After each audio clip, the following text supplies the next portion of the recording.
Hello students, कैसे हैं आप लोग। आई होप आप लोग बहुत ही अच्छे होंगे और आप लोगों की तैयारी बहुत ही बढ़िया चल रही होगी।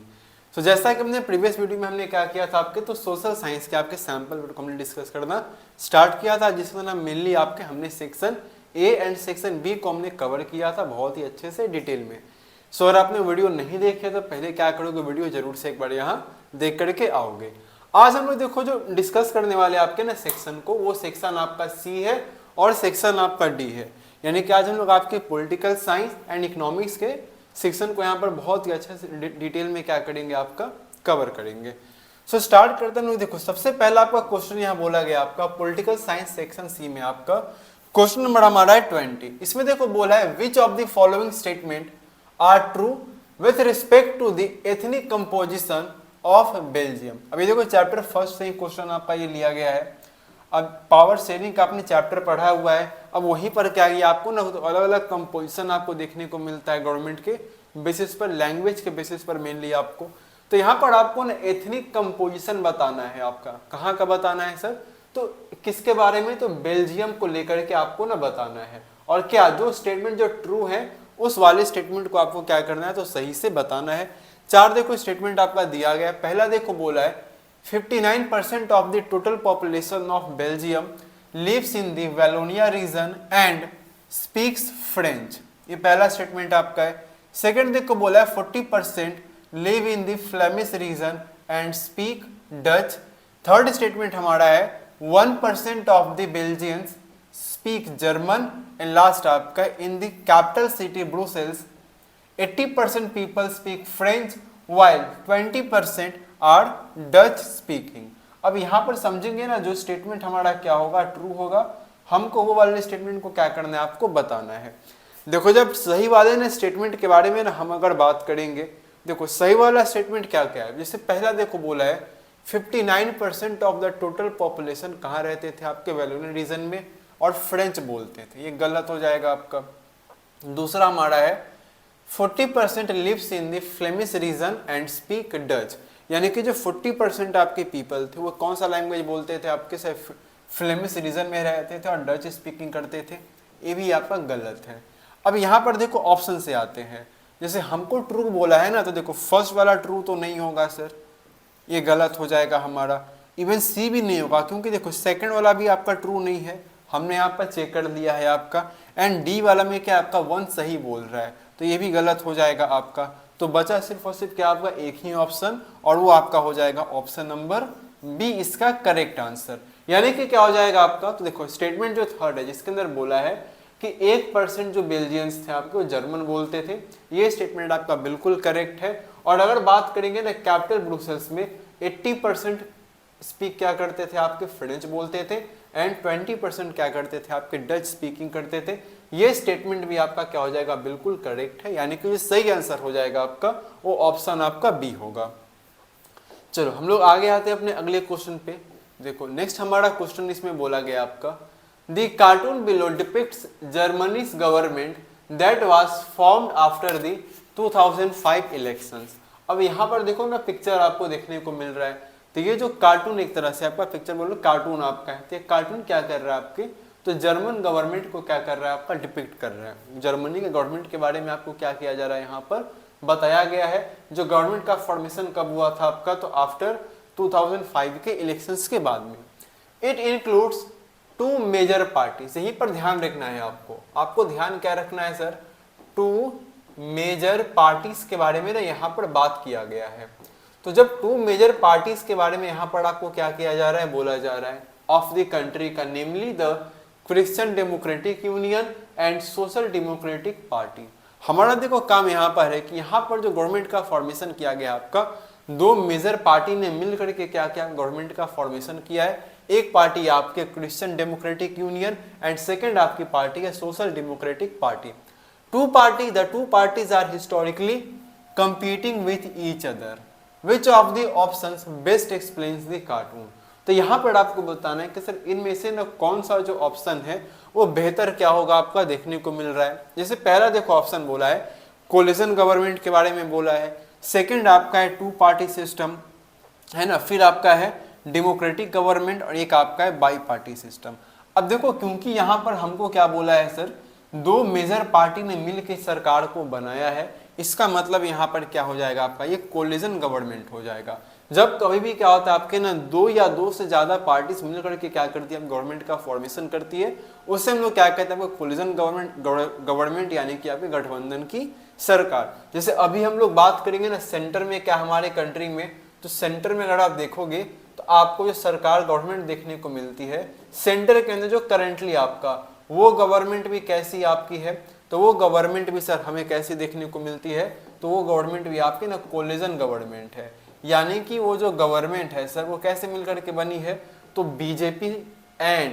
बीजेपी प्लस उसके जो अलायंस पार्टी हैं उनका मिलकर के उन्होंने क्या किया, आपका सरकार का फॉर्मेशन किया है। और इनके ग्रुप को हम लोग किस नाम से जानते हैं, तो एनडीए के नाम से जानते हैं। अब हो सकता है एग्जाम में आपसे फुल फॉर्म पूछ लिया जाए एनडीए का, तो आप यहाँ पर लिख लेंगे नेशनल डेमोक्रेटिक अलायंस। क्या होता है आपका, नेशनल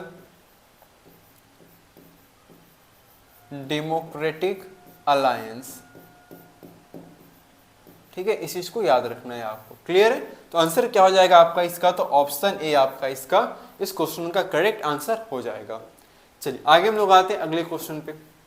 देखो नेक्स्ट क्वेश्चन बोला जा रहा है आपका, consider the following case and choose the correct option. मतलब कुछ यहाँ पर चीजें आपको बताई गई हैं, एक केस स्टडी आपको छोटा सा देखने को मिल रहा है एंड इसके बेस पर क्या है आपके कुछ ऑप्शंस आपको दिए जाएंगे, उसके अकॉर्डिंगली आपको अपने आंसर को क्या करने हैं, बताने हैं।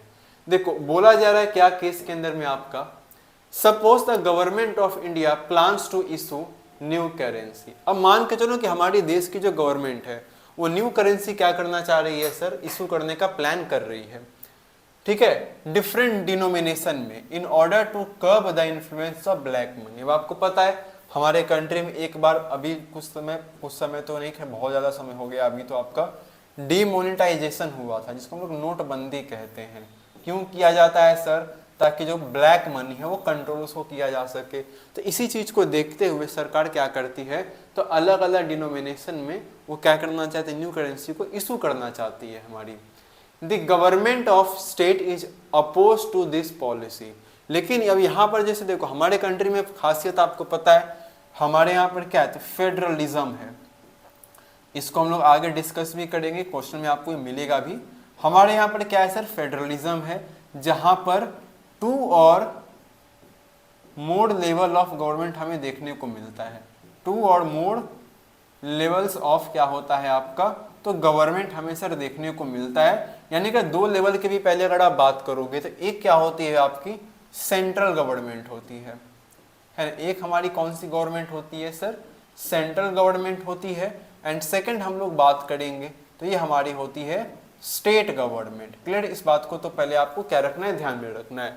अब यहाँ पर यही पॉइंट हो रहा है कि सरकार क्या करना चाहती है हमारी, तो गवर्नमेंट ऑफ इंडिया, देखो यहाँ पर गवर्नमेंट ऑफ इंडिया के बारे में बात किया गया है, यानी कि सेंट्रल गवर्नमेंट के बारे में बात है। तो हमारी जो सेंट्रल गवर्नमेंट है सर वो न्यू करेंसी को इशू करना चाहती है ताकि ब्लैक मनी को कंट्रोल किया जा सके। The government of state is oppose to this policy of the central government. अब जो स्टेट गवर्नमेंट है वो क्या कर रही है, इस पॉलिसी को अपोज कर रही है कि भैया आपने लाया है हम इसको नहीं मानेंगे, अपोज कर रहे हैं, एक तरह से वो विरोध कर रहे हैं आपका। Can the state government stop the union government from implementing this policy. तो यहां से आपसे क्वेश्चन बनेगा कि क्या ये जो स्टेट गवर्नमेंट है क्या इस पॉलिसी को रोकने में कामयाब हो पाएगी, क्या इस पॉलिसी को रोक सकती है या नहीं रोक सकती है। इस चीज को हम लोग क्या करेंगे, यहाँ पर समझेंगे। ऑप्शन देखो करेक्ट क्या होगा इसको समझाते हैं। देखो मैं आपको पहले ही बता दूं कि यहाँ पर क्या होगा, हालांकि मैं इसको आपको आंसर बताता हूं उससे पहले मैं थोड़ा एक चीज आपको बता देता हूं। देखो हमारे यहाँ पर क्या है ना, जब आप आगे चल के ना कॉन्स्टिट्यूशन को पढ़ेंगे अच्छे से डिटेल में, हालांकि आपको थोड़ा बहुत यहाँ पर उसके बारे में मेंशन किया गया है तो मैं आपको बता देता हूँ। देखो हमारे कॉन्स्टिट्यूशन में क्या है ना, शेड्यूल्ड हैं, टोटल अभी 12 शेड्यूल्स हैं।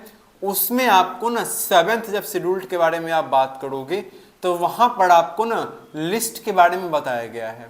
क्या है आपका, लिस्ट है, यानी कि सिंपली बोला गया आपका डिवीजन ऑफ पावर के बारे में बात है। क्या यहां पर बात किया गया आपका, तो डिवीजन ऑफ पावर, ठीक है ना, division of powers between central and state government, है ना। सेंट्रल एंड क्या है आपका स्टेट गवर्नमेंट के बीच में पावर के बारे में क्या किया आपको, तो डिवीजन बताया गया आपका इनके बीच में। अब यहाँ पर देखो है क्या ना, तो इसमें देखो कुछ 3 तरह की आपकी ना लिस्ट बनाई गई है। जैसे एक आपको क्या देखने को मिलता है, यूनियन लिस्ट, ठीक है। सेकंड आपको देखने को मिलता है स्टेट लिस्ट, एंड जब थर्ड के बारे में हम लोग बात करते हैं तो ये हमेशा देखने को मिलता है कंकरेंट लिस्ट। अब पॉइंट समझना इसमें है क्या, देखो यूनियन लिस्ट के अंदर में ना आपके उन सब्जेक्ट्स को रखा गया है जिनके ऊपर आपके लॉ कौन बनाती है, पॉलिसी मेकिंग कौन करती है हमारी, तो सेंट्रल गवर्नमेंट, है ना। कौन आपकी सेंट्रल गवर्नमेंट। वही अगर स्टेट लिस्ट के बारे में बात करेंगे तो यहाँ पर ऐसे सब्जेक्ट्स आपके ऐड किए गए हैं, रखे गए जिनके ऊपर लॉ बनाने के राइट्स किनके पास में है हमारी, तो स्टेट गवर्नमेंट के पास में है। और जब बात करोगे आपने कंकरेंट लिस्ट के अंदर में, तो यहाँ पर सर कुछ ऐसे आपके सब्जेक्ट्स रखे गए हैं जिनके ऊपर लॉ कौन बनाती है हमारी, तो हमारी central government plus state government, ये दोनों मिल करके क्या करते हैं ना, लॉ बनाते हैं। तो जब हम बात कर रहे हैं किसके बारे में सर, अभी करेंसी के बारे में, तो जब ना हम बात कर रहे हैं आपके करेंसी के बारे में, तो करेंसी का जो सब्जेक्ट है वो किसके अंडर में आता है, हमारी सेंट्रल गवर्नमेंट के अंडर में आता है। यानी कि करेंसी पर लॉ कौन बनाएगा, हमारी सेंट्रल गवर्नमेंट लॉ बनाएगी। तो स्टेट गवर्नमेंट अगर अपोज भी करे तो कोई फर्क नहीं पड़ेगा, भाई करने दो, उनके राइट में नहीं है, वो सब्जेक्ट किसके अंडर में, आपके सेंट्रल गवर्नमेंट के अंडर में।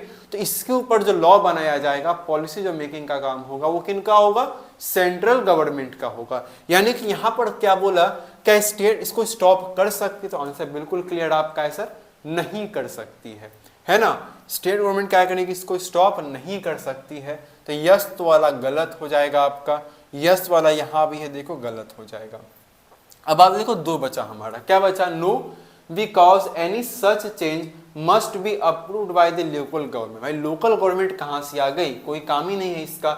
सही आंसर क्या होगा हमारा, ऑप्शन बी। क्यों, क्योंकि देखो करेंसी का जो सब्जेक्ट है वो किसके पास में आता है, आपका यूनियन के अंडर में आता है, यूनियन लिस्ट के अंदर में आता है। तो इसके ऊपर लॉ कौन बनाएगी, हमारी सेंट्रल गवर्नमेंट बनाएगी।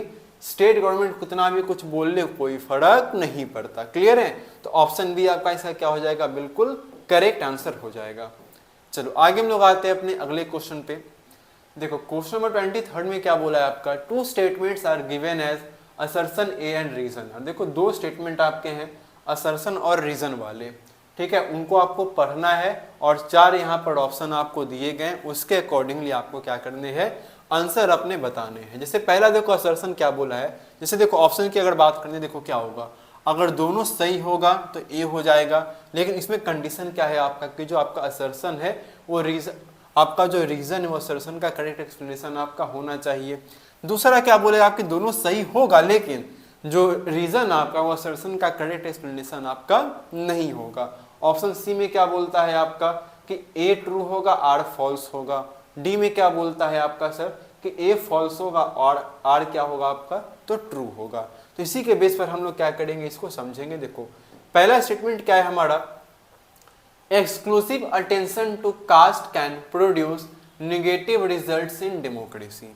देखो काफी अच्छा पॉइंट यहाँ पर बोला है कि अगर आप देखो क्या करते हो ना, एक्सक्लूसिव अगर आप क्या करते हो, अटेंशन देते हो किसके ऊपर, कास्ट के ऊपर, तो इससे कहीं ना कहीं क्या होगा आपका, तो एक नेगेटिव इंपैक्ट क्या होगा आपका, एक नेगेटिव रिजल्ट आपको क्या होगा डेमोक्रेसी में देखने को मिलेगा। ये तो है बिल्कुल सही बात किया जा रहा है। अब जब ये सही है तो हमको पता है सर डी वाला का कहानी खत्म हो जाएगा। तो ऐसे आप एलिमिनेट करके भी आंसर देखोगे ताकि अब ऑप्शन में बहुत ज्यादा क्या हो, कंफ्यूज न हो। सेकंड देखो बोला है it can divert attention from other important issues that leading to tensions, conflicts and even violence. ये भी सही है, तो जब ये भी सही है तो सी वाला भी गलत हो जाएगा आपका। अब बचा 2, देखो स्टेटमेंट आपका दोनों सही है लेकिन क्या रीजन असर्शन का करेक्ट एक्सप्लेनेशन आपका है, तो देख लेते हैं हम लोग। देखो पहला क्या बोला है कि अगर कास्ट पे बहुत ज्यादा ध्यान दोगे तो डेमोक्रेसी में क्या आएगा आपका, निगेटिव इंपैक्ट आएगा। ये तो है सही, और इससे कहीं ना कहीं क्या होगा, अटेंशन डाइवर्ट होगा। बिल्कुल सही है, अटेंशन से डाइवर्ट, उसका ध्यान आपका भटकेगा दूसरे मुद्दों पर जो बहुत इंपॉर्टेंट होंगे, है ना। तो ये बिल्कुल दोनों क्या आपका सही भी है और रीजन आर क्या है आपका असर्शन का करेक्ट एक्सप्लेनेशन भी आपको देखने को ये मिल रहा है। तो सही आंसर क्या हो जाएगा हमारा इसके अंदर में सर, ऑप्शन ए हमारा इसका हो जाएगा बिल्कुल करेक्ट आंसर आपका। चलो क्लियर यहां तक में रखेंगे। चलिए आगे हम लोग आते हैं, क्वेश्चन नंबर हमारा है 24। देखो 24 के अंदर बोला है आपका हाईलाइट एनी टू इंपॉर्टेंट की फीचर्स ऑफ फेडरलिज्म। देखो आ गया फेडरलिज्म का, जिसको अभी मैंने आपको जस्ट क्या किया है, थोड़ा बहुत इसके बारे में हमने डिस्कस भी किया था। तो हमको यहाँ पर क्या बताना है, की फीचर्स ऑफ फेडरलिज्म, दो ही बताने हैं, ठीक है ना, की फीचर्स, ठीक है, की फीचर्स ऑफ फेडरलिज्म, ठीक है। दो आपको पॉइंट बताने हैं, तो बहुत ध्यान से क्या करोगे, एक एक पॉइंट को आप यहाँ पर लिखोगे और समझोगे। देखो पहले अगर हम लोग बात करेंगे सर, पहला पॉइंट क्या होता है, देखो पहला पॉइंट सिंपल है, देयर आर टू और मोर लेवल्स ऑफ गवर्नमेंट। पहला पॉइंट क्या हो जाएगा आपका, देयर आर, है ना, देयर आर टू और मोर लेवल्स ऑफ गवर्नमेंट, मतलब दो कम से कम होने चाहिए, और दो से ज्यादा आपका देखो कितना भी हो सकता है, ये डिपेंड करता है आपका नीड कितना का है, ठीक है ना। तो ये पहला पॉइंट आपका हो जाएगा, क्लियर है। तो सबसे पहला पॉइंट हम लोग क्या लिखेंगे, देयर आर टू और मोर टीयर्स या मोर लेवल्स ऑफ क्या हो जाएंगे आपके गवर्नमेंट हो जाएंगे। इसके अलावा देखो दूसरा हम लोग बात करेंगे, different tears of government govern the same citizen. दूसरा क्या है आपका, डिफरेंट टीयर्स ऑफ गवर्नमेंट, ठीक है ना, डिफरेंट लेवल्स ऑफ गवर्नमेंट, ठीक है ना, different levels of government functions the same citizen, ठीक है, फंक्शंस द सेम सिटीजन। ये भी एक इंपॉर्टेंट आपका है कि जो डिफरेंट लेवल्स ऑफ गवर्नमेंट होते हैं आपके, वो सेम सिटीजन्स को क्या करते हैं आपका गवर्न करते हैं। But each tier has its own jurisdiction, यहां पर एक पॉइंट लिख लेना, but each tier has its own jurisdiction, clear है। तो एक इंपॉर्टेंट आपका पॉइंट हो जाएगा। इसके अलावा हम लोग और कुछ अगर पॉइंट्स के बारे में बात करते हैं, जैसे आप सिंपल लिख सकते हो आपका, है ना, sources of revenue for each government are clearly specified हो जाएगा आपका, ठीक है। तो ये सारे कुछ पॉइंट्स आप लिख सकते हैं, लेकिन हमको यहाँ पर दो लिखना है, तो दो मोर देन क्या रहेगा आपका, इतना इनफ रहेगा, और ये ईजी भी आपका है, क्लियर है। चलो आगे हम लोग आते हैं क्वेश्चन नंबर अपने 25 में। देखो 25 में क्वेश्चन बोला है आपका, women in India face discrimination, disadvantages and oppression in many ways. Highlight any two aspects of life where you witness this inequality. देखो ये भी अच्छा क्वेश्चन, देखो बोला क्या ना कि इंडिया में अगर हम लोग बात करेंगे स्पेशली वुमेन के बारे में, तो वुमेन क्या करती हैं आपकी, तो डिस्क्रिमिनेशन को फेस करती हैं, डिसएडवांटेजेस उनको मिलता है आपका, उनको ऑपरेशन उनको दबाया जाता है आपका, उन पर अत्याचार होता है अलग अलग तरीकों से। तो आपको सिर्फ दो एस्पेक्ट्स ऑफ लाइफ बताना है जहां पर वुमेन के साथ में क्या होता है, इनइक्वालिटी आपको क्या होता है देखने को मिलता है। देखो अगर दो चीज़ों के दो के बारे में बात करेंगे, तो एक जो हम लोग सबसे इंपॉर्टेंट आपका लेंगे, इसमें एक जो आपको जो मेनली इंपॉर्टेंट हमें देखने को मिलेगा, हम लोग देखो पहला बात करेंगे इसके अंदर में एजुकेशन के बारे में, है ना। पहला हम लोग किसके बारे में बात करेंगे सर, एजुकेशन के बारे में हम लोग इसको समझेंगे। अब एजुकेशन में देखो क्या इंपॉर्टेंट है, जैसे एजुकेशन के बारे में जब आप बात करोगे तो यहाँ पर आपको देखने को मिलेगा लिटरेसी रेट अमंग वुमेन, है ना, क्या हो जाएगा आपका, तो literacy rate,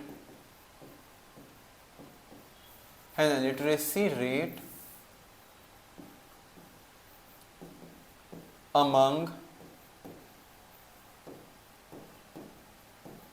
women is only 54%। यानी जब औरतों की बात करें लिटरेसी रेट के बारे में आपका, तो कितना है आपका, सिर्फ 54% है, एज कंपेयर्ड विथ 76%, है ना, एज कंपेयर्ड विथ 76% ऑफ क्या हो जाएंगे आपके, है ना, as compare with 76% among men. ठीक है, एक आपका इंपॉर्टेंट है, यानी कि अगर आप सिंपली बात करो इंडिया के अंदर में तो लिटरेसी रेट आपके वुमेन का है वो बहुत ज़्यादा क्या है आपका कम है। इसका पीछे देखो रीज़न क्या है, तो रीज़न बस इतना ही है sir, parents prefer to spend their resources. क्या लिख लेंगे हम लोग, पेरेंट्स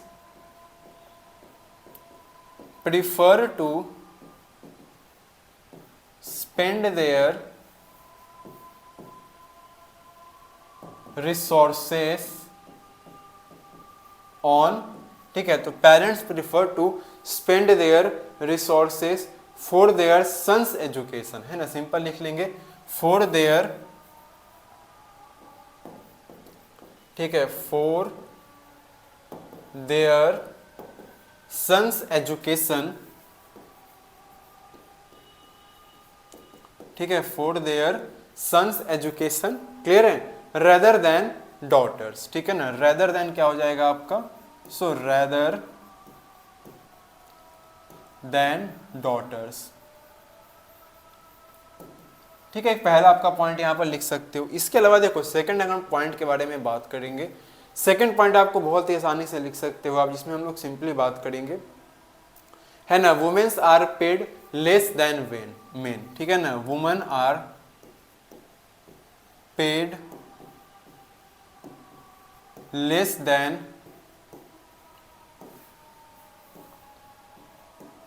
मेन। अब इसमें देखो पॉइंट आप सिंपल क्या लिख सकते हो, देखो अगर हम बात करें, देखो despite the equal wages of act, यहां पर लिख लेंगे डिस्पाइट द, ठीक है, despite the equal wages of act, ठीक है ना, despite the equal wages of act, क्योंकि देखो हमारे कंट्री में क्या है, इक्वल वेजेस ऑफ क्या है आपको एक्ट देखने को मिलता है ना, women are paid less than men, है ना, वुमेन आर, ठीक है, women are paid less than men, ठीक है, इक्वल वेजेस एक्ट होने के बाद भी क्या था, वुमेन को आपका मेन के कंपैरिजन में कम क्या होता है आपका पे किया जाता है ना, इवन वेन बोथ डू, है ना, even when both do exactly the same work, है ना, एग्जैक्टली द सेम वर्क, है ना, दोनों एक बराबर ही काम करते हैं, एक जैसे ही काम करते हैं, फिर भी क्या होता है आपका, तो वुमेन को क्या होता है आपका, तो मेन के कंपैरिजन में कम पैसा आपका पे किया जाता है। एक इंपॉर्टेंट है, इस चीज को आप मेंशन कर सकते हैं, क्लियर है, तो क्लियर हमारे यहाँ पर हो चुका है। चलो आगे हम लोग बढ़ते हैं क्वेश्चन नंबर अपने 27 नंबर में, सॉरी 27 नहीं 26 नंबर हमारा है पहले क्वेश्चन। देखो 26 में बोला है आपका democracy leads to peaceful and harmonious life among citizen in every sphere, support this statement with suitable arguments. अब इसको समझना, देखो बोला सिंपल क्या है आपका ना, कि जो डेमोक्रेसी है, डेमोक्रेसी के कारण लोग यहाँ पर क्या करते हैं आपके, तो शांतिपूर्वक पीसफुल एंड हार्मोनियस खुशहाली जीवन क्या करते हैं लोग बिता पाते हैं एवरी स्फीयर ऑफ लाइफ में अपने। तो इस स्टेटमेंट को आपको क्या करना है, सपोर्ट करना है, कुछ सुटेबल आपको क्या देना है यहाँ पर, अपने आर्गुमेंट्स को क्या रखना है, आपको रखना है यहाँ पर। तो क्या क्या चीजें हम लोग यहाँ पर बता सकते हैं, इस चीज को हम लोग क्या करेंगे, समझेंगे। देखो पहला पॉइंट हम लोग सिंपली यहाँ पर बोल सकते हैं democracies accommodate various social division. पहला पॉइंट आप यहाँ पर लिखोगे, क्या हो जाएगा आपका, देखो डेमोक्रेसीज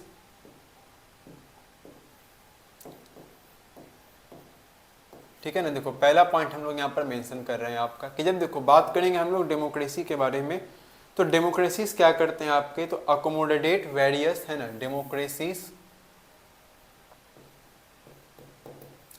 एकोमोडेट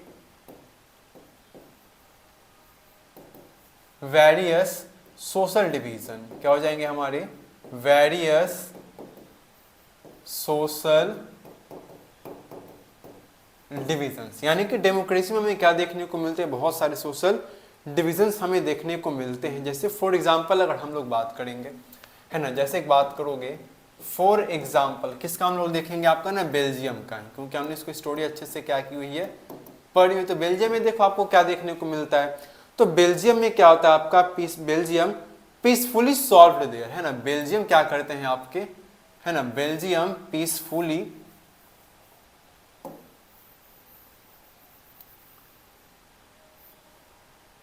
ठीक है, Belgium peacefully solved their ethnic problems, ठीक है ना। बेल्जियम पीसफुली सॉल्व्ड देयर क्या हो जाएंगे आपके ethnic problems and solved there differences, and आप यहां पर आगे लिख सकते हो एंड सॉल्व्ड देयर डिफरेंसेस, ठीक है। पहला पॉइंट आपका हो जाएगा।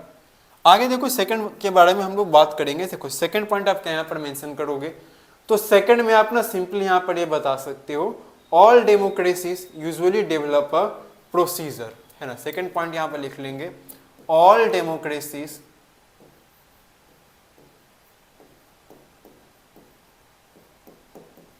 ठीक है ना, क्या हो जाएंगे हमारे, so all democracies usually develop a procedure, usually develop a procedure, यानी कि देखो जितने भी डेमोक्रेसी आपको देखने को मिलते सिंपली क्या करते हैं आपके, तो एक प्रोसीजर को क्या करते हैं आपके डेवलप करते हैं टू कंडक्ट कंपटीशन, है ना। टू कंडक्ट क्या आपका, टू कंडक्ट कंपटीशन,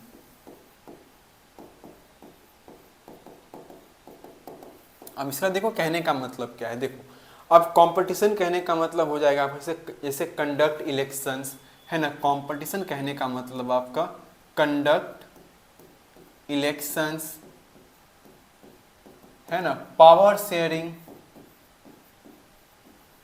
ठीक है, conduct elections, power sharing etcetera, ठीक है। यानी कि जितने भी डेमोक्रेसी होते हैं आपको सिंपली क्या करते हैं आपके प्रोसीजर को डेवलप करते हैं किस चीज के लिए, ताकि कंपटीशन को कंडक्ट कर सके, जिसके अंदर आपका इलेक्शन को करवाना हो गया आपका, या फिर जब बात आती है किसके बारे में आपके, तो पावर शेयरिंग की ना जब बात होती है तो यहाँ पर देखने को मिलता है। अब इससे क्या होता है आपका, तो this reduces the possibility of tensions, क्या हो जाएंगे आपके, this reduces the possibility of tensions, है ना, this reduces the possibility of tensions, ठीक है, this reduces the possibility of आपका क्या हो जाएगा, सो टेंशंस हो जाएंगे आपके, ठीक है, ड्यू टू सोशल डिवीजन, है ना, किसके थ्रू, तो ड्यू टू आपका, ड्यू टू सोशल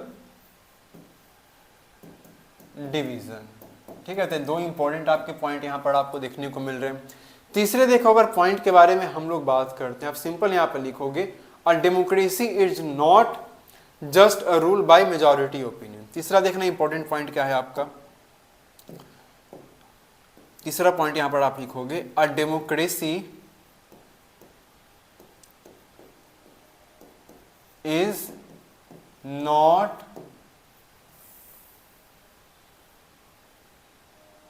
ठीक है। तीसरा देखो पॉइंट यहां पर लिख लेंगे हम लोग a democracy is not just, है ना, डेमोक्रेसी इज नॉट जस्ट अ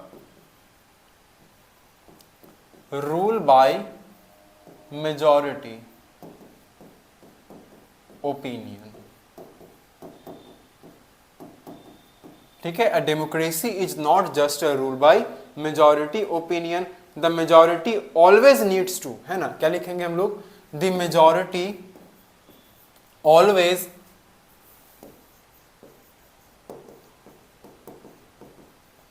ठीक है, the majority always needs to, ठीक है, a majority always needs to work with the, a majority always needs to work with the minority, ठीक है।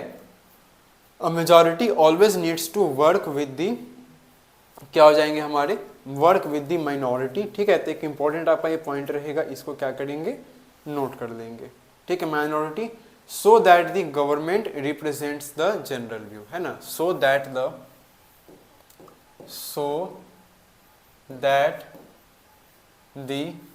Government represents the general view. अब इसको मैं थोड़ा आपको एक बार अच्छे से क्या करता हूँ, सारे पॉइंट्स को एक बार मैं समझाता हूँ शॉर्ट में। देखो पहला हमने पॉइंट क्या समझाया, देखो डेमोक्रेसी हमेशा क्या करता है आपका, तो वेरियस सोशल डिवीजन को एकोमोडेट करता है आपका। जैसे एग्जांपल बात करोगे आपका, जैसे बेल्जियम में हमने क्या देखा, तो बेल्जियम ने इस चीज को बहुत ही पीसफुली तरीके से क्या किया आपका, सॉल्व किया अपने एथनिक प्रॉब्लम्स को, एंड उन्होंने अपने डिफरेंसेस को क्या किए, सॉल्व भी किए। डेमोक्रेसी में क्या आपका पॉसिबल है।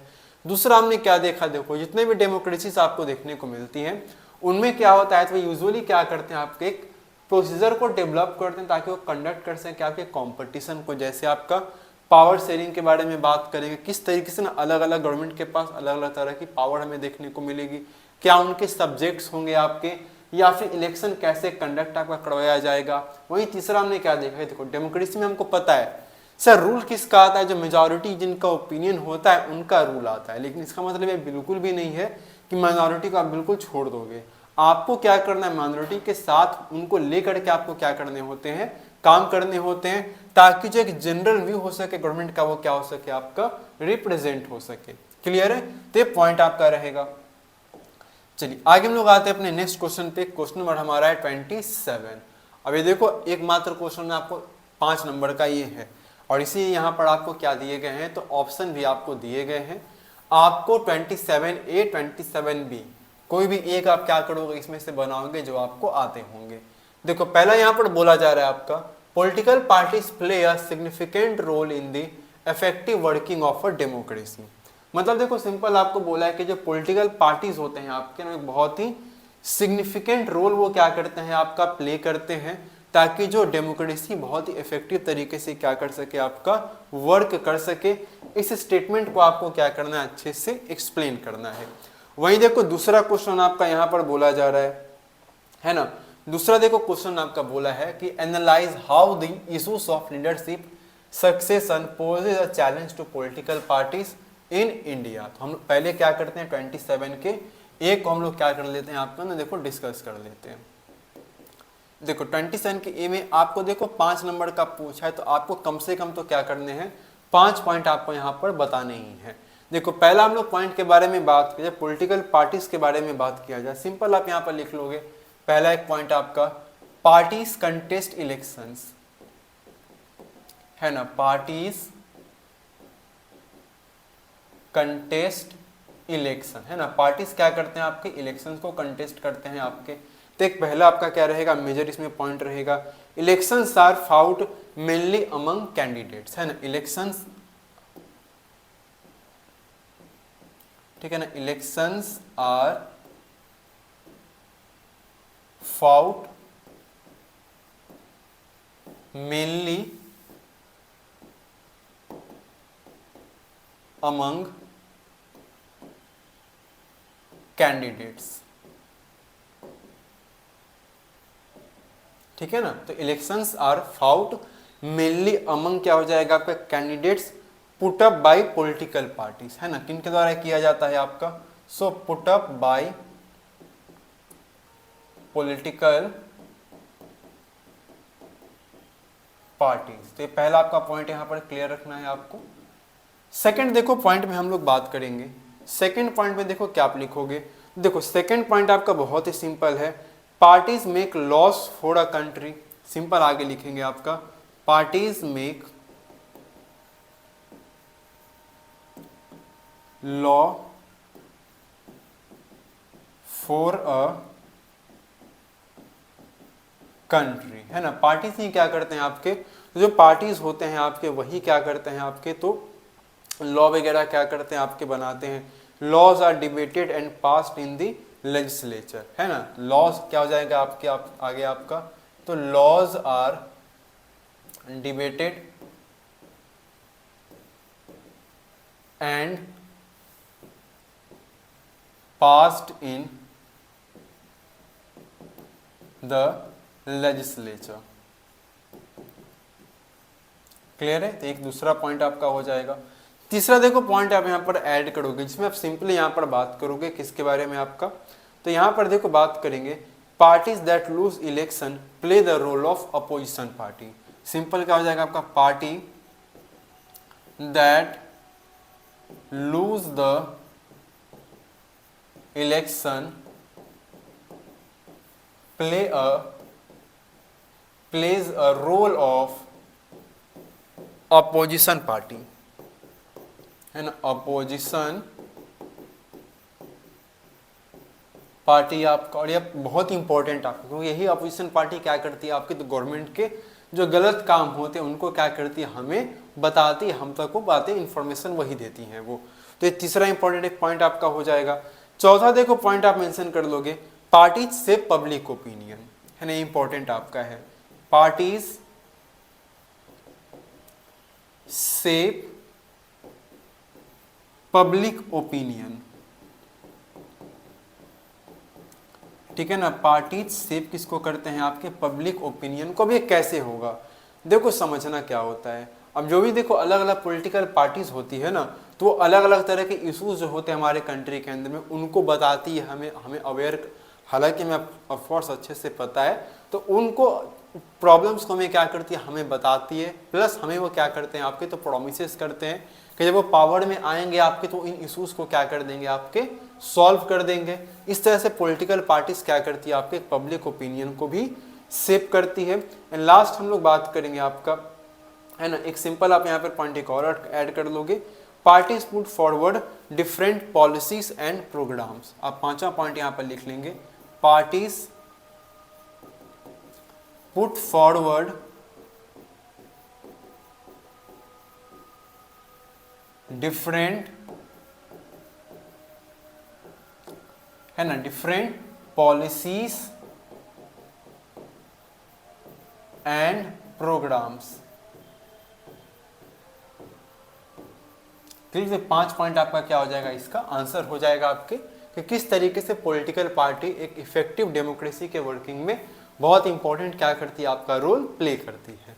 क्लियर है? आगे हम लोग आते हैं अपने अगले क्वेश्चन पे। क्वेश्चन नंबर हमारा है 27 का आपका बी। अब देखो इसमें क्या बोला था हमें, तो 27 के बी के अंदर में आपको बोला है क्वेश्चन में, जो आपको यहाँ पर बताने आपको बोला आपका कि एनालाइज करना है आपका जो इशू ऑफ लीडरशिप का सक्सेशन है वो कैसे चैलेंज को पोस्ट करता है आपका पॉलिटिकल पार्टीज के अंदर में इंडिया में। जैसे इंडिया में आप देखोगे ना, पॉलिटिकल पार्टीज में आपको क्या देखने को मिलता है, तो लीडरशिप का सक्सेशन एक बहुत बड़ा इशू आपको देखने को मिलता है अमंग इंडिया के अंदर। स्पेशली जब आप बात करते हो तो इस प्रॉब्लम को यहाँ आपको क्या करना है, एनालाइज करना है, ये कैसे क्या होगा आपका, इन चीज़ों को आपको यहाँ पर समझाने हैं। 5 पॉइंट यहाँ पर आप क्या करोगे, बताओगे। देखो जैसे अगर पहले हम लोग बात करेंगे ना, तो पहला क्या होता है, देखो most political parties do not practice open and transparent procedure. पहला पॉइंट यहाँ पर आप लिख लोगे, most political parties do not practice, है ना, मोस्ट पॉलिटिकल पार्टीज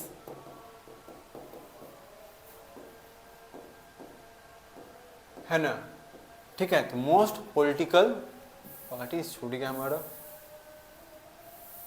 ठीक है। Most political parties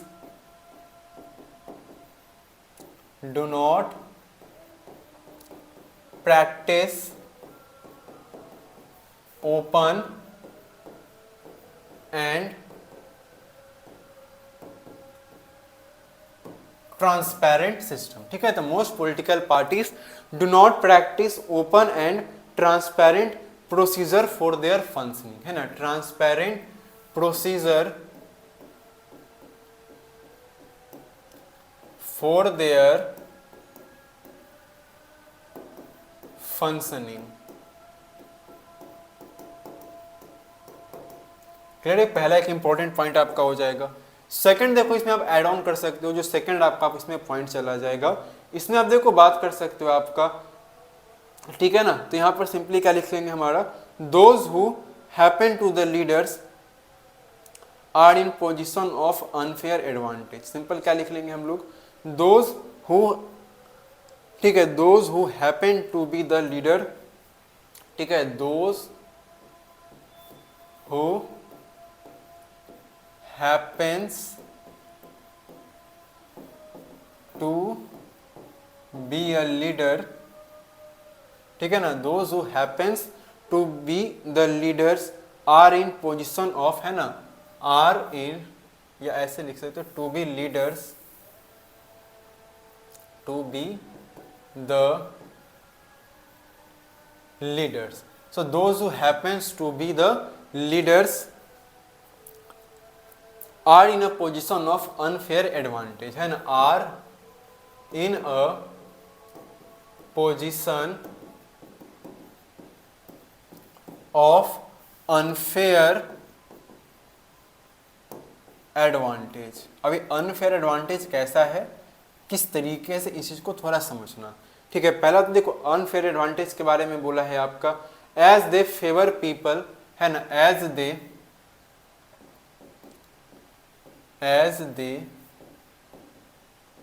favour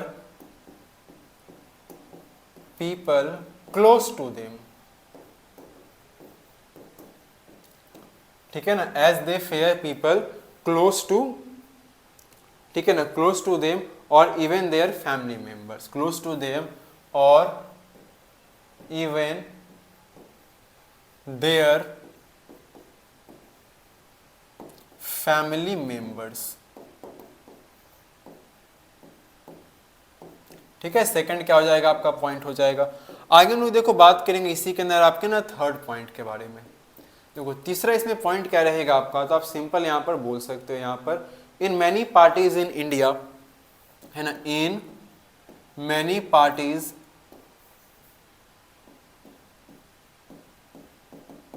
in India we, ठीक है ना, वी सी अ ट्रेंड, ठीक है, in many parties in India we see a trend of dynastic succession, है ना, we see a trend of dynastic, या डायनेस्टिक हो जाएगा, डायनेटिक नहीं आपका, डायनेस्टिक सक्सेशन, ठीक है ना, डायनेटिक क्या हो जाएगा आपका, डायनेस्टिक सक्सेशन क्या होता है, हमें यहाँ पर इंडिया में देखने को मिलता है, ठीक है ना। किस किस का सक्सेशन आपको, तो डायनेटिक सक्सेशन में देखने को मिलता है। तो टॉप पोजीशंस आपके पार्टी में ना हमेशा यहाँ पर क्या होते हैं, जो एक फैमिली होते हैं आपके, उन्हीं के कंट्रोल में आपको देखने को मिलेगा। पहला पॉइंट में आपको लिखवा देता हूँ, फिर सारे पॉइंट हम एक एक करके क्या कर देंगे ना, थोड़ा सा डिस्कस कर लेंगे। अब इसमें देखो चौथा पॉइंट आप सिंपली क्या लिखोगे, तो चौथे पॉइंट में आप यहाँ पर बताओगे, this is so because people who do not have adequate experience और popular support come to occupy positions of power, है ना, this is so because people who do not have adequate, ठीक है। चौथा पॉइंट सिंपली ऐसे ही mention करेंगे। पास देखो अगर आपके फैमिली मेंबर के पास भी हो, अगर आपके फैमिली मेंबर, अगर आपके पास कैपेबिलिटी नहीं भी होती है तो भी आप क्या करते हो, वहां पर टॉप पावर में, टॉप पोजीशन में क्या होते हो, आप वहां पर चले जाते हो। क्लियर है, इस चीज को क्या रखेंगे, याद रखेंगे, और पोजीशन ऑफ पावर आपको यहाँ पर क्या होता है, मिल जाता है। चौथा पॉइंट यहाँ पर मेंशन कर लेना। और देखो लास्ट एक हम लोग जब बात करेंगे आपने ना फिफ्थ पॉइंट के बारे में, तो यहाँ पर आप मेंशन कर देना है, more than loyalty to party principles, यहाँ पर इंपॉर्टेंट है क्योंकि मोर देन लॉयल्टी टू, है ना, more than loyalty to party principles, है ना, more than loyalty to party principles, ठीक है, party principles and policies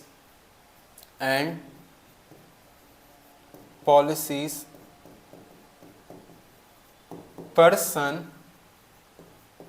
loyalty to,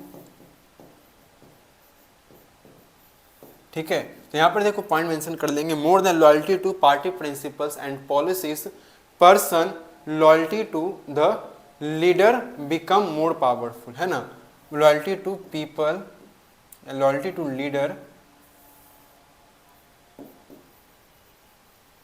ठीक है, लॉयल्टी टू क्या हो जाएंगे आपके, तो loyalty to leader becomes more important, अब इसमें आपको एक एक क्या क्या करूँगा, सारे पॉइंट्स को मेंशन करके समझा देता हूँ। देखो पहला हमने तो बात की वही है सर कि मोस्ट पॉलिटिकल पार्टीज इंडिया में क्या करते हैं, सो ओपन ट्रांसपेरेंट प्रोसीजर वो फॉलो नहीं करते अपने फंक्शनिंग के लिए, एक पहला इंपॉर्टेंट है। दूसरा हमने देखा है कि जो देखो जो लीडर होते हैं ना वो इस पोजीशन में होते हैं जो उनके पास अनफेयर एक एडवांटेज होता है, वो किसको फेवर करते हैं, तो वैसे लोगों को ज़्यादा फेवर करते हैं जो उनके बिल्कुल क्लोज में होते हैं या उनके जो इवन फैमिली के मेंबर्स होते हैं उनको ज़्यादा वो क्या करते हैं आपका अब आगे लेकर के आते हैं, टिकट का इलेक्शन में टिकट उनको ज़्यादा देंगे आपके। तीसरा हमने क्या देखा था कि इन इंडिया में क्या होता है ना कि बहुत सारे ऐसे पार्टीज आपको देखने को मिलती है जहाँ पर क्या आपका डायनेस्टिक सक्सेशन का एक ट्रेंड आपको देखने को मिलेगा। बहुत सारी पॉलिटिकल पार्टी से आप समझ ही पाओगे मैं किनके बारे में बात कहना चाह रहा हूँ। अब इससे देखो चौथा पॉइंट अब यहाँ पर यही मेंशन करोगे, इससे क्या होता है ना कि जो टॉप का जो पार्टी का जो पोजीशन है वो हमेशा क्या होता है एक सर्टेन फैमिली के पास आसपास में आपको क्या होगा देखने को मिलेगा। अब इससे होता है क्या है ना कि जो आपके जो टॉप के जो अच्छे लीडर्स होते हैं उनको मौका बेहतर क्या होता है आपका नहीं मिल पाता है, ठीक है। लास्ट हमने पॉइंट क्या देखा और इसी कारण से क्या होता है कि लोग जो होते हैं ना किसी भी पार्टी के अंदर में वो लॉयल्टी अपनी ज़्यादा पार्टी को ना दिखा करके किसको दिखाते हैं, तो पार्टी में जो लीडर हैं उनको ज़्यादा लॉयल्टी अपनी दिखाते हैं जो बड़े लीडर हैं, क्योंकि उनको पता है कि इनके अगर क्लोज हो गए तो मेरा काम क्या हो जाएगा आसानी से बन जाएगा। तो ये 5 पॉइंट आप बड़े आराम से यहाँ पर क्या कर दोगे अपने मेंशन कर दोगे। चलो आगे हम लोग आते हैं अपने क्वेश्चन नंबर 28 के अंदर। देखो 28 में क्वेश्चन सिंपल आपका एक टेक्स्ट आपका दिया है, इसको पढ़ करके आपको क्या करना है आंसर अपना देना है। देखो पहला क्वेश्चन मतलब केस स्टडी जो आपका इसमें देखो बोला जा रहा है Sri Lanka emerged as an independent country in 1948. The leaders of Sinhala community sought to secure dominance over government by virtue of their majority. As a result, the democratically elected government adopted a series of important आपका है majoritarian measures to establish Sinhala supreme. Over the years, it created feelings of alienation among Sri Lankan Tamils. They felt that none of the major political parties led by the Buddhist Sinhala leaders was sensitive to their language and culture. As a result, the relations between the Sinhala and Tamil communities strained over time. On the other hand, the Belgian leader took a different path. They recognized the existence of regional differences and cultural diversities.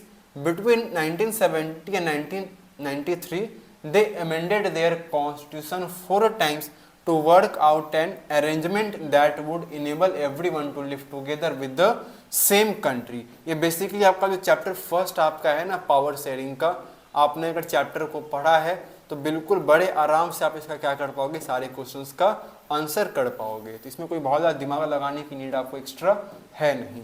आगे देखो बोला है state any 2 demands of Tamils in Sri Lanka. देखो जो Tamils थे हमारे ना श्रीलंका के अंदर में इनका कोई आप 2 डिमांड बता सकते हो। देखो 2 डिमांड का तो पहला क्या था to recognise Tamil as official language, ये इनका क्या था एक डिमांड था सर कि तमिल को क्या बना दिया जाए, तो तमिल को एक ऑफिशियल लैंग्वेज की तरह क्या किया जाए रिकॉग्नाइज्ड किया जाए। और दूसरा इनको क्या चाहिए था रीजनल ऑटोनॉमी, दूसरा इनका क्या डिमांड था रीजनल ऑटोनॉमी का इनका डिमांड था, ठीक है। तो पहला क्लियर हो गया हमारा। सेकंड देखो बोला है state the result of the majoritarian government in Sri Lanka. बड़ा ही आसान है आपका सर, रिजल्ट हमारा क्या देखने को मिलता है, तो यहाँ पर हमें रिजल्ट यही देखने को मिलता है कि सिंहला तमिल में क्या हो जाता है सिविल वॉर आपका हो जाता है। बस आप इतना ही मेंशन कर दो काफी रहेगा। आगे देखो बोला explain any 2 provision of the Belgian model of power sharing. तो बेल्जियन मॉडल ऑफ आपका पावर शेयरिंग जो देखने को मिलता है उसमें देखो क्या क्या चीजें आपको देखने को मिलती है। तो हमने देखा है क्या है आपका देखो ब्रुसेल्स में एक सेपरेट आपको क्या देखने को मिलता है, देखो वहां पर क्या था उनका एक देखो सेंट्रल गवर्नमेंट था आपका, दूसरा उनके पास में क्या था तो 2 रीजनल, उसके अलावा उनके पास स्टेट गवर्नमेंट थे जो सबऑर्डिनेट थे। मैं आपको बताता हूँ समझना सेंट्रल गवर्नमेंट उनके पास में था आपका, दूसरा उनके पास में क्या था, एक स्टेट गवर्नमेंट था, एक उनका एक मेजर प्रोविजन था, दूसरा जो उनकी कंट्री ब्रुसेल्स है उसके लिए अलग से उनके पास में क्या था, एक सेपरेट गवर्नमेंट था, चौथा तीसरा एक और अगर आप बात करोगे तो एक अलग से उन्होंने क्या बनाई थी, अपनी कम्युनिटी गवर्नमेंट को भी क्या किया था आपका, फॉर्म किया था, अलग अलग लैंग्वेज वाले लोगों के लिए अलग अलग सरकार ने क्या की थी आपकी, बनाई थी। तो मेजर यहाँ पर 3 हमने बता दिया, आपको कोई 2 ही बताने हैं, तो इतना इनफ रहेगा आपका। चलो आगे हम लोग बढ़ते हैं नेक्स्ट हमारा, और ये लास्ट आपका है सेक्शन डी इकोनॉमिक्स आपका। देखो पहला क्वेश्चन बोला आपका इकोनॉमिक्स के अंदर में, under employment is caused when. अब ध्यान से इसको समझोगे, देखो बात किसके बारे में किया जा रहा है आपका, तो बात हमसे किया जा रहा है सर अंडर एम्प्लॉयमेंट के बारे में। तो अंडर एम्प्लॉयमेंट हमें कब देखने को मिलता है, देखो जब आप बात करते हो ना अंडर एम्प्लॉयमेंट के बारे में, तो ये कब आपको देखने को मिलेगा, जब क्या होगा आपका, more workers are employed then actually required, fewer workers are employed than actually required, या फिर workers are paid more than their actual output, या फिर jobs are given only to tough highly educated worker। देखो जब आप बात करते हो ना अंडर एम्प्लॉयमेंट के बारे में, सिंपल यहाँ पर मतलब होता है आपका कि ज़्यादा वर्कर्स क्या होते हैं आपके, एम्प्लॉयड होते हैं, जितना ज़्यादा रिक्वायर्ड होता है उससे। तो ऑप्शन ए क्या हो जाएगा आपका, इसका करेक्ट आंसर हो जाएगा।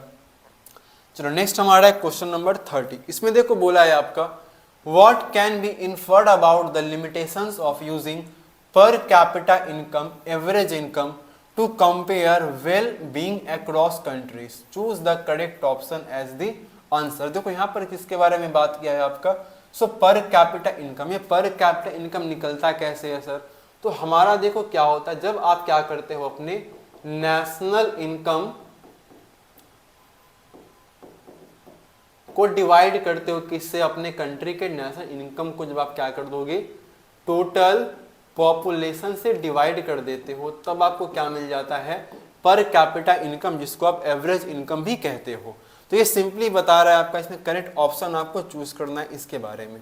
पहला क्या है आपका, देखो पर कैपिटा इनकम से हमको क्या इंफॉर्मेशन मिलती है, लिमिटेशंस ऑफ उसके। देखो पहला है आपका, इट शोज हाउ इक्वली और unequally income is distributed among people in a country. दूसरा आपका है, the only major needed to understand a country's development is per capita income. तीसरा आपका, it gives the basic idea of economic well being but hides the income equality. और last आपका बोला है, it only reflects the industrial growth of a country and does not consider other important factors. तो यहाँ पर देखो क्या हो जाएगा सही आपका, तो ये सिंपली क्या करता है आपको, तो बेसिक आइडिया आपको देता है इकोनॉमिक वेलबींग का, लेकिन जो इनकम इनइक्वालिटी आपको देखने को मिलती है, इनकम इनइक्वालिटी को क्या करता है आपको ना, हाइड कर देता है। अब आप बोलोगे सर ये कैसे करता है, तो मैं आपको समझा देता हूँ। देखो ए बी सी और डी, इमेजिन कर लो कि ए का इनकम आपका है 500, सी का इनकम आपका है 1000, डी का इनकम आपका है 200, और सॉरी सी का और डी का इनकम आपका है 300। इन सबका इनकम मिलाकर के कितना आएगा सर, इन सबका इनकम मिलाकर के आ जाएगा आपका 2000, है ना। टोटल इनकम है, टोटल पॉपुलेशन कितनी, तो 4 है। डिवाइड करोगे तो आपको क्या देखने को मिलेगा, 500 का आएगा आपका एवरेज इनकम। तो यहाँ पर आप क्या देख रहे हो, इससे आपको पता चल रहा है इकोनॉमिक वेलबींग का आपको एक बेसिक आइडिया पता चल रहा है हमारे कंट्री का इकोनॉमिक वेलबींग कितना है। लेकिन जो इनकम इनइक्वालिटी इसको छिपा देता है। जैसे देखो ए का इनकम 500 तो 500 ठीक, चलो ठीक है, लेकिन बी का इनकम देखो कितना है, 1000 है, यहाँ 500 हो रहा है, इनका 200-300 ही है। तो जिनका इनकम बहुत ज़्यादा होता है उनको कम कर देगा, जिनका इनकम बहुत कम उनको बढ़ा देता है। तो इनकम का जो इनक्वालिटी हमें देखने को मिलता है कंट्री में अलग अलग लोगों के बीच का, उसको ये क्या करता है आपका, हाइड कर देता है। तो सही आंसर क्या हो जाएगा यहाँ पर आपका, जो ऑप्शन सी क्या होगा इस क्वेश्चन का, बिल्कुल आपका सही आंसर होगा। चलो आगे हम लोग आते हैं अपने नेक्स्ट क्वेश्चन पे। नेक्स्ट हमारा है क्वेश्चन नंबर 31। इसमें देखो बोला है, which of the following examples best demonstrate how the tertiary sector supports both the primary and the secondary sector. अभी अच्छे से आपको देखो पता है ये जो टर्सरी सेक्टर होते हैं आपके ना, वो आपके प्राइमरी सेक्टर को भी एंड वो आपके सेकेंडरी सेक्टर को भी क्या करते, काफी अच्छे से सपोर्ट प्रोवाइड करते हैं। तो आपको यहाँ पर एग्जांपल्स जो दिए गए हैं आपके में कौन सा आपका सही होगा। देखो पहला बोला है आपका farmers grow vegetables and sell them directly to consumers with no transportation और स्टोरेज इन्वॉल्व। ये तो गलत हो जाएगा ना, इसमें कोई काम ही नहीं आएगा इसका। दूसरा है a factory makes shoes and uses raw materials like leather to create the product relying on transport and retail stores to distribute the shoes। ये हो सकता है आपका। आगे पढ़ लेते हैं। देखो तीसरा बोला आपका a bakery bakes bread and uses delivery services to send bread to local shops for sale without any direct involvement of raw material। तो भाई ये तो गलत हो जाएगा आपका। लास्ट बोला है आपका a company produces furniture from wood but does not require any transport और रिटेल। तो गलत, जब ट्रांसपोर्ट चाहिए नहीं, सर्विसेज नहीं चाहिए, तो फिर क्या हो जाएगा, टर्सरी का इन्वॉल्वमेंट यहाँ पर नहीं है। यहाँ पर हमको जो सही आंसर हमारा क्या हो जाएगा, आपका ऑप्शन बी हो जाएगा। चलो आगे हम लोग आते हैं क्वेश्चन नंबर 32 में। इसमें देखो बोला है आपका विच of the following issues currency notes in India. बड़ा आसान है। इंडिया में देखो जब करेंसी नोट के बारे में बात करेंगे, सर इंडिया में हमारे ना करेंसी नोट को इशू कौन करता है, finance ministry, reserve bank of India है ना, इसके अलावा आपका state bank of India, central bank of India. पता है हमको सर ये कौन हो जाएगा इसका answer, RBI, reserve bank of India. इसको हम लोग क्या कहते हैं आपका, ये सेंट्रल बैंक भी आपका है, ठीक है, इसको याद रखेंगे।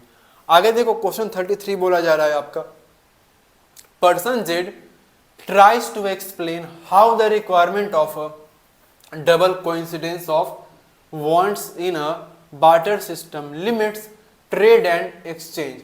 Which of the following justification do you think will be used by him? देखो हुआ क्या ना कि आपने पढ़ा है बार्टर सिस्टम के बारे में। क्या है आपने पढ़ा, हमने सर बार्टर सिस्टम पढ़ा है। तो इसके अंदर हमें क्या देखने को मिलता है, तो डबल कोइंसिडेंस ऑफ वांट्स का क्या होता है, आपका बार्टर सिस्टम में रिक्वायरमेंट होता है, जिससे कहीं ना कहीं जो ट्रेड एक्सचेंज आपका ना लिमिट हो जाता है। तो कौन से ऐसे यहाँ पर चीजें जस्टिफिकेशन आपका कौन सा सही होगा, वो आपको यहाँ पर क्या करना है, इसको बताना है। पहला देखो बोला है आपका it makes trade more complicated as each person must have what the other person wants limiting the pool of potential trade partners. ठीक है, तो ये हो सकता है आपका बिल्कुल। आगे देख लेते हैं the barter system allows trade to be conducted more efficiently. कहाँ से गलत, यहाँ पर क्या बोला है, लिमिट होता है यहाँ पर एफिशिएंटली, कैसे गलत हो सकता है आपका। तीसरा देखो बोला है it increases the number of exchange, गलत, नंबर एक्सचेंज तो कमेगा आपका। एंड लास्ट बोला है आपका the system creates value for goods, गलत। तो सही आंसर क्या हो जाएगा आपका, इसके अंदर भी आपका ऑप्शन ए आपका इसका बिल्कुल करेक्ट आंसर हो जाएगा। चलो आगे हम लोग आते हैं क्वेश्चन नंबर 34 में। देखो 34 में क्या बोला है आपका recognise and choose the option that correctly matches the effects and consequences outcomes of globalisation. जैसे पहला देखो बोला है आपका increased foreign investment, expansion of global markets and access to technology. दूसरा देखो बोला है आपका कल्चरल एक्सचेंज एंड अवेयरनेस, इसमें आपका है तो loss of traditional jobs due to automation and cheap labour elsewhere.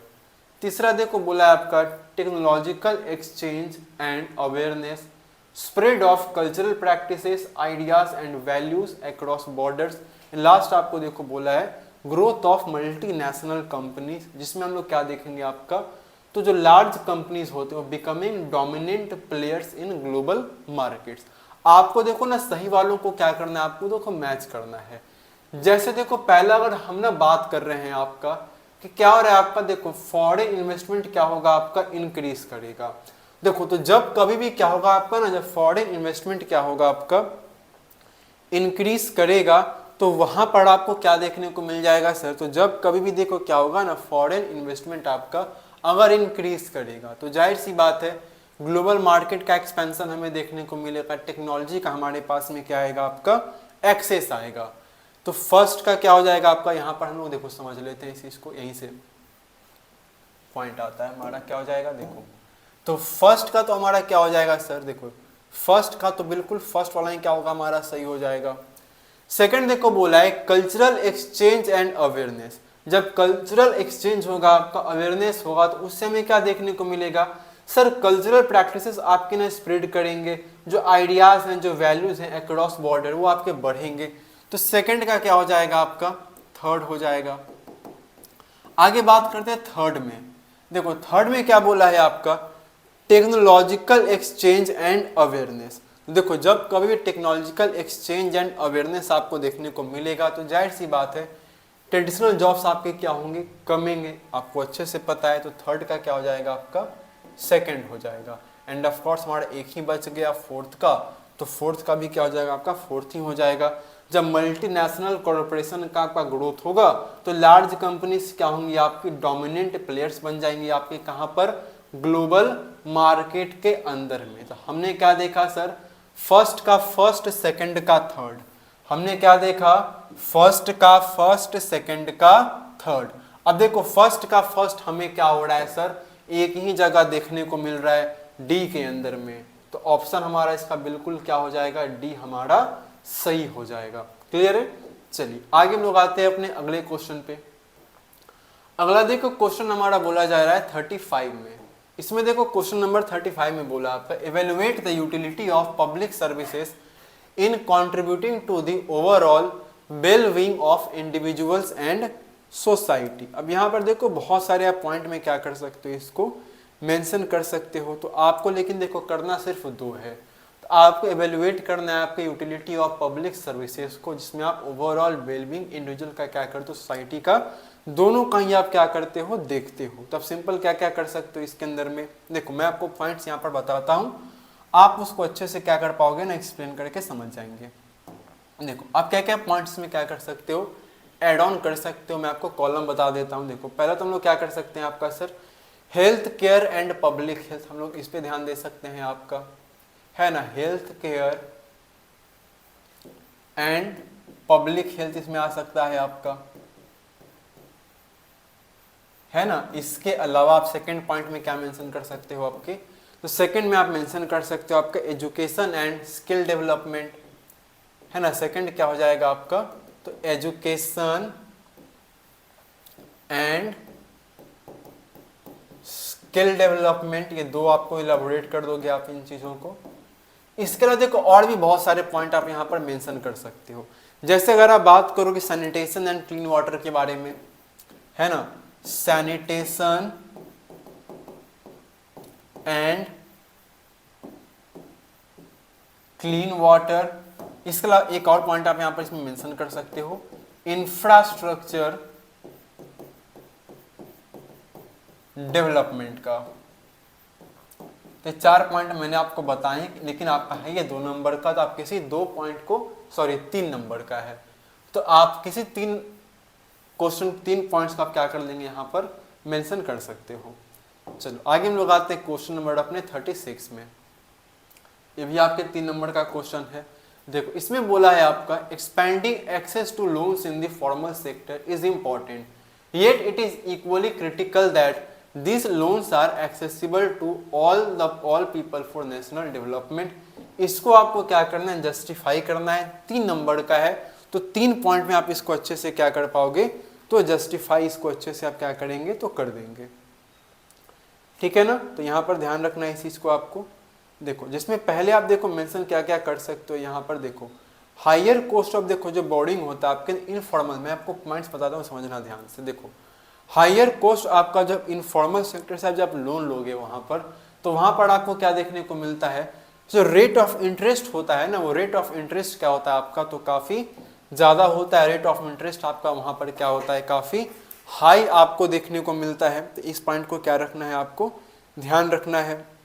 इसके अलावा आप यहाँ पर और पॉइंट मेंशन कर सकते हो, सर्टेन केसेस में आपको देखने को मिलता है जो हाई रेट ऑफ इंटरेस्ट होता है आपका, तो कई बार लोग इससे क्या होता है आपको ना, डेबिट ट्रैप में आपके फंस जाते हैं आपके।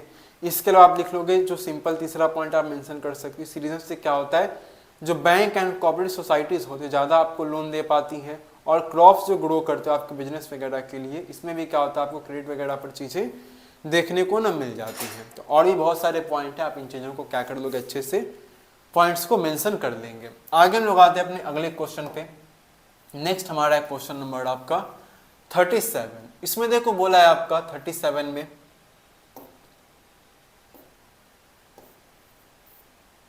चलो आगे आते हैं 37 के अंदर में। देखो 37 आपका ये भी कितने 3 नंबर का। इसमें देखो बोला है आपका highlight the significant 3 factors that have contributed to the growth of globalisation. देखो आपको ना 3 फैक्टर को क्या करना है, बताना है, जिस कारण से हमें क्या देखने को मिलता है, तो जिसके कारण हमें देखने को मिला है आपका ग्रोथ ऑफ ग्लोबलाइजेशन हमें देखने को मिला है। तो 3 फैक्टर आपके कौन कौन से होंगे, उन 3 फैक्टर को आपको क्या करना है तो बता देना है, ठीक है ना। कितने फैक्टर आपको बताने हैं सर, 3 फैक्टर आपको बताने हैं। आप यहाँ पर एक एक करके मैं आपको बताता हूँ। देखो पहला पॉइंट हम लोग क्या लिखेंगे, the movement of goods and services. पहला फैक्टर क्या हो जाएगा आपका, द मूवमेंट ऑफ, है ना, पहला तो हो जाएगा आपका the movement of goods and services हो जाएंगे आपके। ये आपका क्या हो जाएगा सर, पहला फैक्टर। सेकंड फैक्टर के बारे में आप बात करोगे तो आप यहाँ पर सिंपल लिख लेंगे आपका इंफॉर्मेशन एंड कम्युनिकेशन टेक्नोलॉजी। दूसरा क्या हो जाएगा आपका इंफॉर्मेशन एंड कम्युनिकेशन टेक्नोलॉजी। तो इंफॉर्मेशन एंड क्या हो जाएंगे हमारे सर, कम्युनिकेशन टेक्नोलॉजी आपका हो जाएगा। तीसरा फैक्टर हम लोग बात करेंगे ट्रांसपोर्टेशन टेक्नोलॉजी। तीसरा क्या हो जाएगा आपका इंपॉर्टेंट एक फैक्टर आपका ट्रांसपोर्टेशन टेक्नोलॉजी, ठीक है ना। ट्रांसपोर्टेशन क्या हो जाएगा आपका टेक्नोलॉजी। आगे आप और ऐड ऑन कर सकते हो अपने फोर्थ पॉइंट के अंदर, आप यहाँ पर सिंपल लिख सकते हो movement of people between countries. क्या हो जाएगा आपका पांचवा पॉइंट आपका, सॉरी चौथा पॉइंट आपका movement of people between countries. And एक आप चाहो तो और एक पॉइंट इसको भी लेके मेंशन कर सकते हो अगर आप चाहो तो, जिसमें आप सिंपली मेंशन कर लेंगे लिबरलाइजेशन ऑफ फॉरेन ट्रेड, है ना, लिबरलाइजेशन ऑफ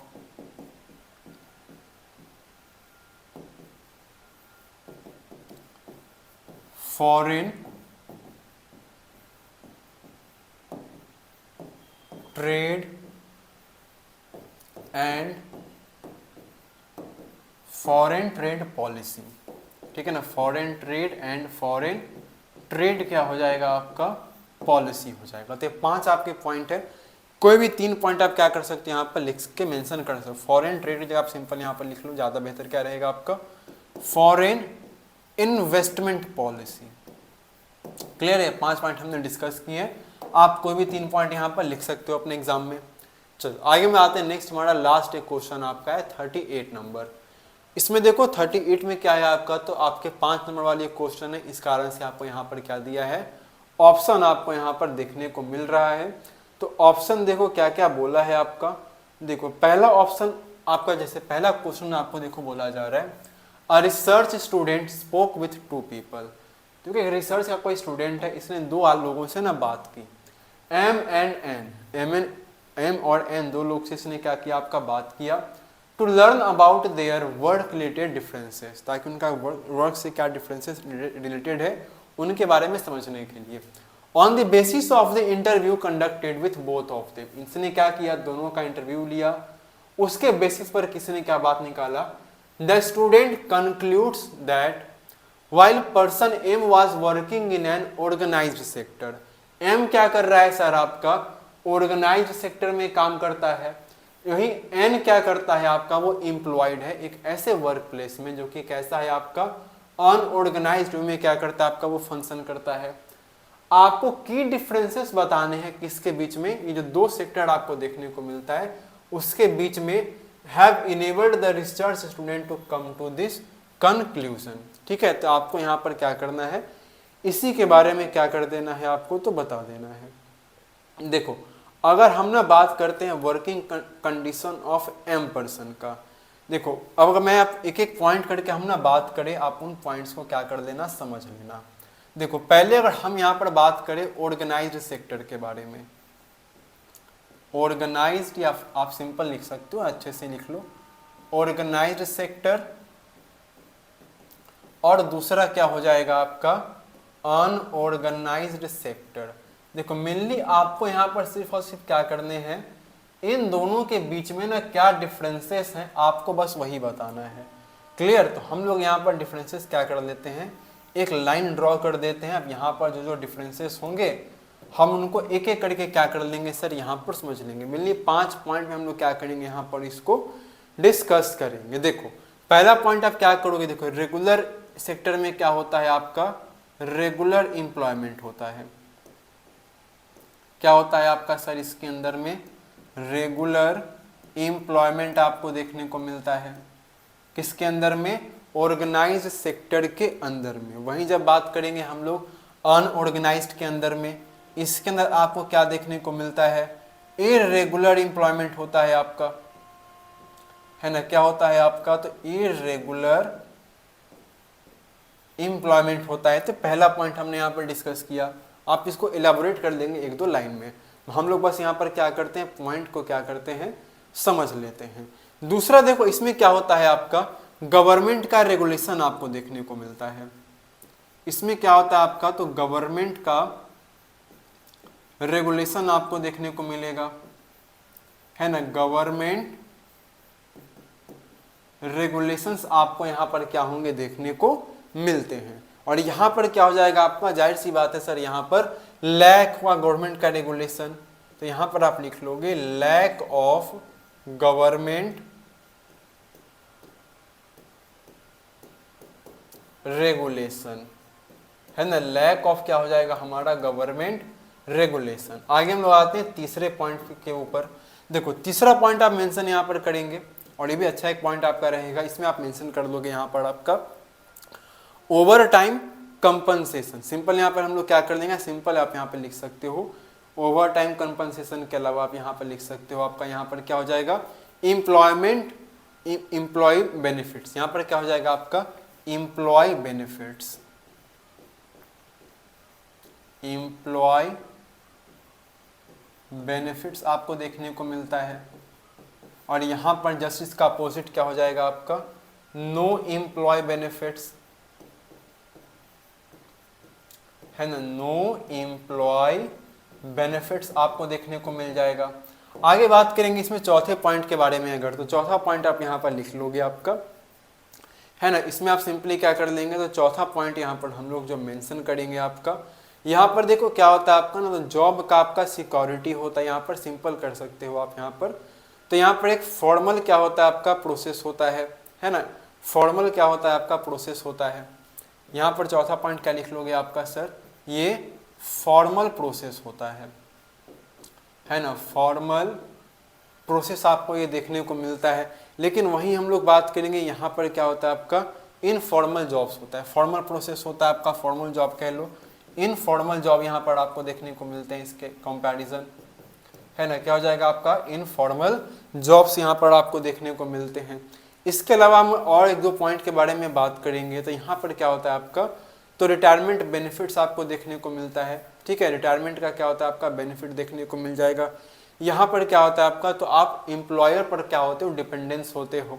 इसके अलावा और 1-2 पॉइंट बात अगर करना चाहते हो आप, तो सिंपल आप यहाँ पे लिख सकते हो। इसमें क्या होता है आपका, तो रेगुलर वर्क, यहाँ पर सेफ वर्क आप कह सकते हो। क्या होता है आपका, सेफ वर्किंग कंडीशन होता है। क्या हो जाएगा आपका, सेफ वर्किंग कंडीशंस, ठीक है ना। सेफ क्या होता है आपका, वर्किंग कंडीशंस आपको देखने को यहाँ पर मिल जाते हैं। यहाँ पर आपको वो चीजें क्या होगा, लैक करेगा। यहाँ पर क्या कर जाएगा आपका, मे भी हो सकता है आपका ये क्या करे, लैक भी कर सकता है आपका। कंपलसरी नहीं है, लेकिन मोस्टली क्या करता है आपका, ये लैक ही करता है आपका। एक और पॉइंट आप यहाँ पर लिख सकते हो, जो पांचवा पॉइंट, हम छठा पॉइंट आप यहाँ पर लिख सकते हो, जॉब की यहाँ पर क्या होती है सर, सिक्योरिटी होती है। जॉब क्या होता है आपका, सिक्योर होता है, सिक्योरिटी होती है। यहाँ पर क्या होता है आपका, नो जॉब सिक्योरिटी आपको क्या हो जाएगा, देखने को मिलेगा।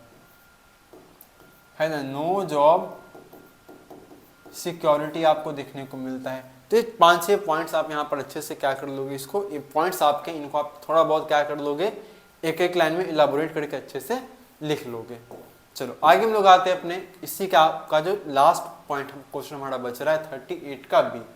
इसमें देखो बोला है privatisation can have both positive and negative effects on the economy, support the statement with argument. अब देखो हमारे यहाँ पर क्या है सर, जब बात करोगे आप ना प्राइवेटाइजेशन के बारे में, तो देखो हमने पहले भी पढ़ा इन चीज़ों को कि हर एक चीज़ का क्या होता है, आपका एक एडवांटेज भी होता है और हर एक चीज़ का अपना डिसएडवांटेज भी होता है। तो जब आपका देखो हुआ हमारे कंट्री में क्या सर, आपका प्राइवेटाइजेशन, तो इसका हमें क्या देखने को मिले, पॉजिटिव इफेक्ट भी देखने को मिले, एंड इसका हमें क्या देखने को मिला सर, तो बहुत सारा इसका निगेटिव इफेक्ट भी हमें क्या देखने को मिला। तो पहले तो हम लोग बात करेंगे इसके किसके बारे में सर, पॉजिटिव इफेक्ट के बारे में।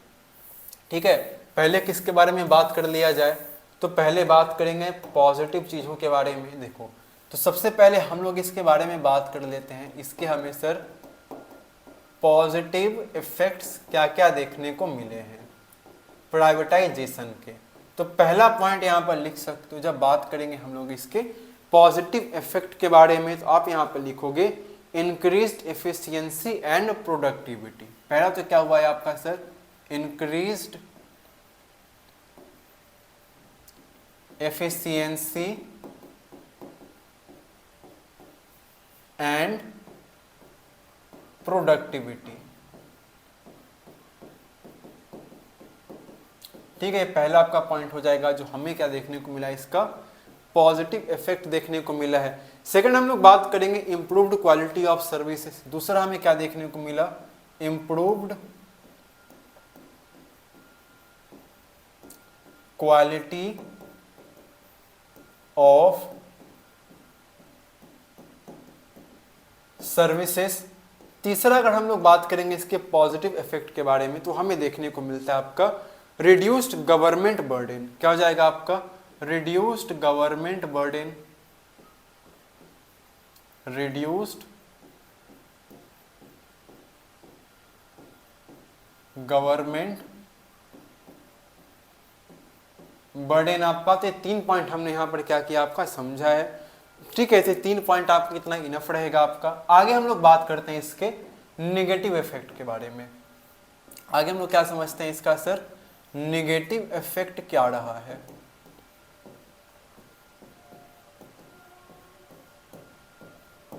ठीक है, जब इसके ना बात करेंगे हम लोग आपके नेगेटिव इफेक्ट्स के बारे में, तो पहला देखो आप पॉइंट यहाँ पर लिख सकते हो, आप मेंशन कर सकते हो आपका exclusion of public welfare.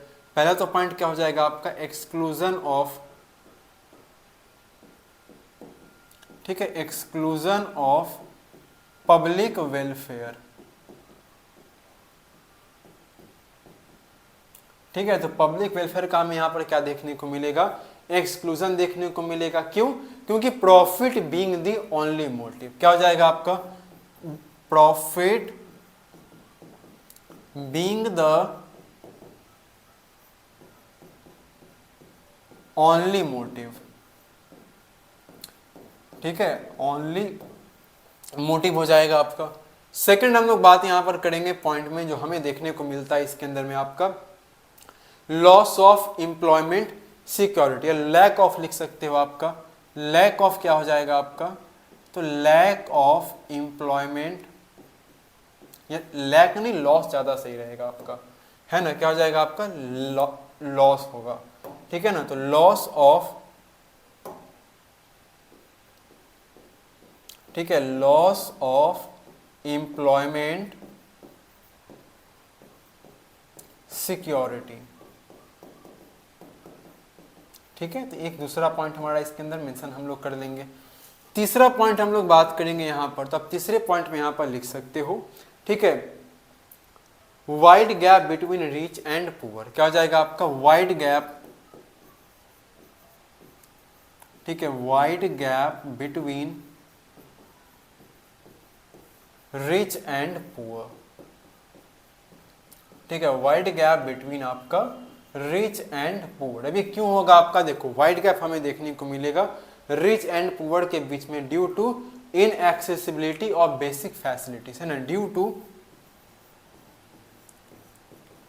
In accessibility of basic facilities. Clear है? तो तीसरा पॉइंट आप यहां पर मेंशन कर लेंगे।